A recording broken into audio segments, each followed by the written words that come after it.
on a commencé à travailler avec stratégie et développement, notre objectif c'était d'arriver à mieux évaluer nos actions, notamment nos actions en matière de promotion et de communication.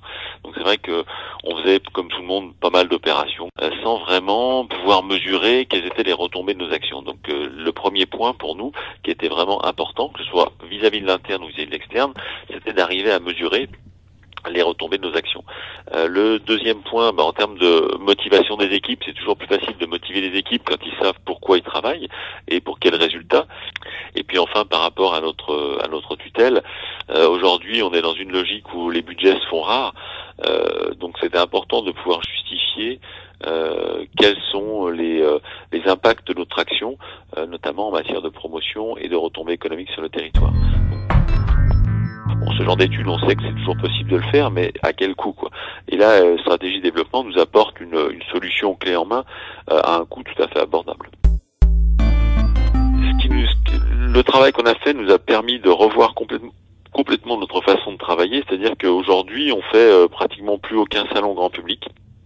On a gardé quelques salons professionnels très ciblés, notamment des salons sur le handicap, des salons de CE, des choses comme ça.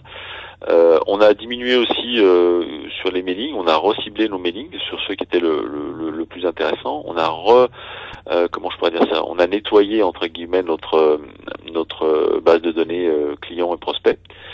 Donc tout ça en fait c'est le résultat du travail qu'on a pu faire grâce à la méthode mise en place par stratégie et développement. Quand on voit qu'une opération est pas très intéressante, on essaie de voir pourquoi. En fait, c'est l'analyse des causes vraies. C'est-à-dire qu'on essaie de savoir est-ce que c'est nous qui avons mal orienté cette opération, est-ce que c'est la cible qui est pas bonne, etc., etc. Donc en fait, ça nous oblige aussi à nous poser déjà des questions. Quels sont nos objectifs sur une opération? Est-ce que le coût contact, le coût client est important, est pas important, est raisonnable? Et à partir de là, de réorienter nos opérations de promo. Puis maintenant, on est passé sur de nouveaux outils. On a beaucoup axé notre présence sur le web. Et du coup, on vient juste d'avoir les résultats de l'évaluation de notre site web, qui sont quand même très encourageants en termes de retombées, en termes de coûts contact, etc., etc. Par rapport aux résultats que nous donne notre site internet, par rapport à notre projet, on va redimensionner le projet. Donc pour nous, c'est vraiment un outil d'aide à la décision.